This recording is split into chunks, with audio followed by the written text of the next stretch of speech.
दोस्तों नमस्कार, मेरे चैनल में आपका स्वागत है कि आज 100वां वीडियो आपके सामने रख रहा हूं। आप लोगों के विश्वास से और आप लोगों के भरोसे के कारण दिनों दिन इसमें देखने वालों की संख्या बढ़ रही है, सब्सक्राइबर की संख्या भी अच्छी खासी हो गई है। इस क्रम को जारी रखने के लिए आपका सहयोग अपेक्षित है।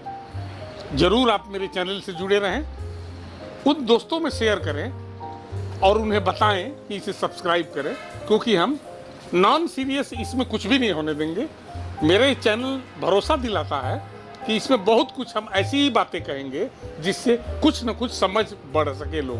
पर एक बहुत इंटरेस्टिंग स्टोरी है जिसकी चर्चा मैं मेरे साथ जो बैठे हैं तरुण बोस जी, इनके साथ करूँगा। तरुण बोस क्या इम्पोर्टेंस है इसमें, वो मैं बताना चाह रहा हूँ। यूनिसेफ द्वारा आयोजित जो वर्कशॉप होती हैं स्टूडेंट्स की, बच्चों की, उस वर्कशॉप में हम दोनों मिलके काम करते थे। मैं फोटोग्राफी देखता था और ये राइटअप देखते थे, स्टोरी देखते थे, एडिटिंग देखते थे।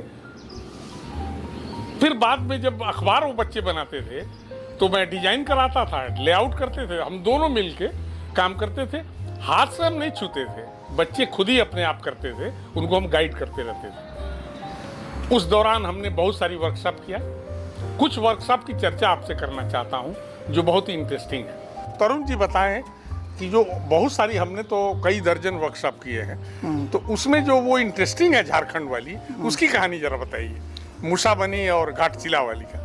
मुसाबनी और घाटशिला में हमने 5-5 दिन के जो वर्कशॉप किए हैं, उस वर्कशॉप में जब शुरुआत में हमने जब वर्कशॉप हम लेखन वाला शुरू करते थे तो बच्चे बड़े चुपचाप से, ज़्यादातर वो सब नक्सल प्रभावित आदिवासी इलाके थे, तो बच्चे ज़्यादा मतलब शुरुआत में वर्कशॉप में ज़्यादा बातचीत नहीं करते थे।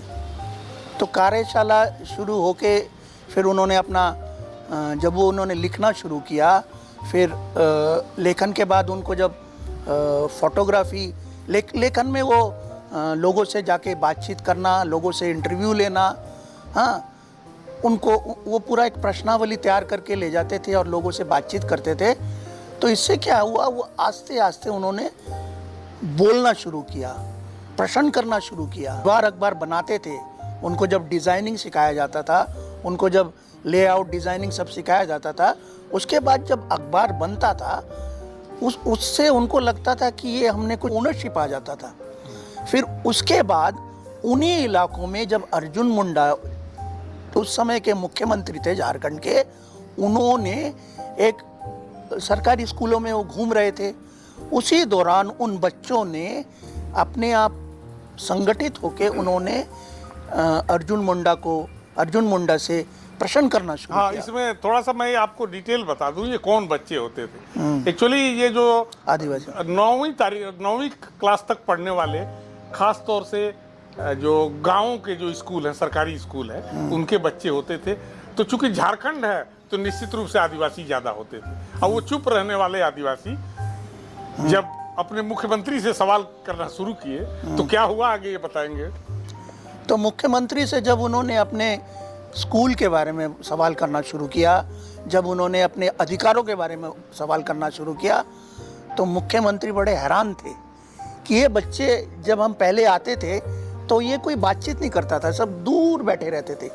जब उन्होंने आके मैंने मुख्यमंत्री से सवाल करना शुरू किया और और वो देख के बड़े हैरान हो गए कि देखिए, ये 7वीं 8वीं 6ठी 7वीं 8वीं 9वीं के बच्चे हमको प्रश्न कर रहे हैं, हमारे शिक्षा के ऊपर, हमारे स्वास्थ्य के ऊपर, हमारे यहाँ के जो कोई भी सुविधा ग्रामीण, क्योंकि ये सब पिछड़े इलाके हैं, इन गाँव में सुविधा नाम मात्र है। जब उन्होंने सवाल करने शुरू किए तो वहाँ की जो मतलब लोकल जो एडमिनिस्ट्रेशन, उसको भी मतलब उन्होंने भी कुछ कदम उनको उठाना पड़ा।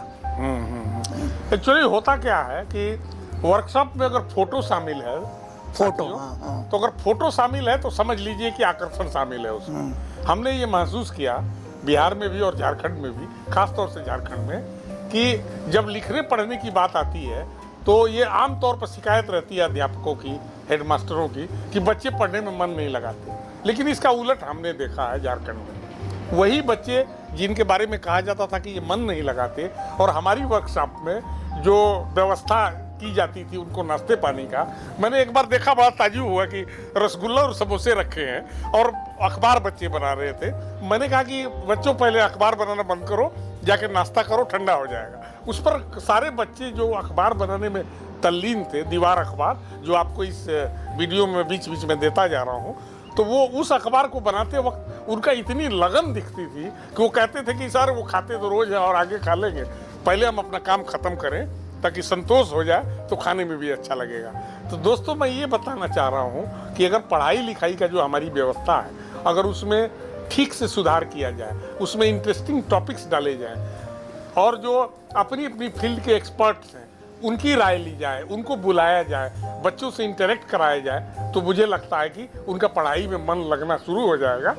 और तरुण जी बताएंगे जब आखिरी दिन क्या होता था, आखिरी अंत में जब अखबार बन जाता था तो वो किस तरह से रिएक्ट करते थे बच्चे और क्या होता था, बताएं जरा, आपको याद होगा जरूर। आखिरी दिन जब वो अखबार निकाल लेते थे, मतलब अखबार जब निकल जाता था, वो इतने खुशी होता, क्योंकि वो 5-6 के ग्रुप में एक अखबार निकलता था, तो वो इतने खुश होते थे कि वो सोचते थे कि इन मुद्दों को लिया जाए। और ये बड़ी हैरानगी की बात है कि जो पत्रकार भी जो आते थे वो ये कहते थे इसका कोई मालिक नहीं है, ये सब बच्चे ही मालिक हैं, यही एडिटर हैं, यही लेखक हैं। हाँ, एक बहुत बड़ी चीज़ है। और वो ही कहते थे, पत्रकारों ने खुद मेरे को भी कहा है कि इन्होंने जो मुद्दे उठाए हैं वो हमारे दिमाग में ही नहीं आया, हमने सवाल ही नहीं किया। जैसे यूरेनियम के मुद्दे, जादूगढ़ा में यूरेनियम से विकिरण होता है, ये मुद्दे भी बच्चों ने उठाया।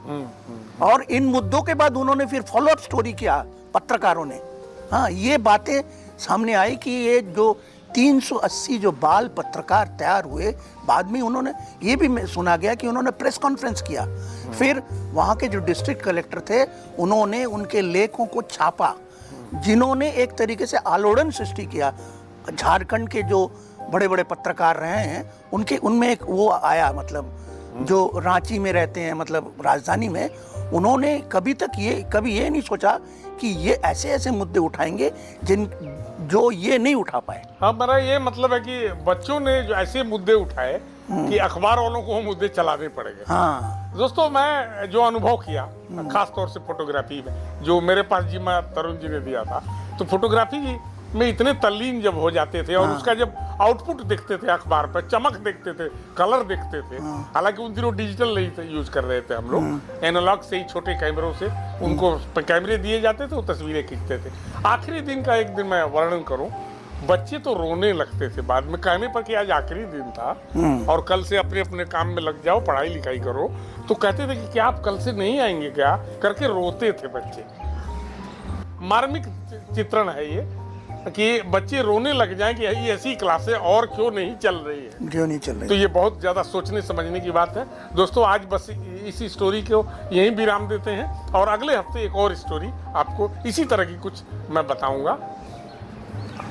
धन्यवाद, नमस्कार।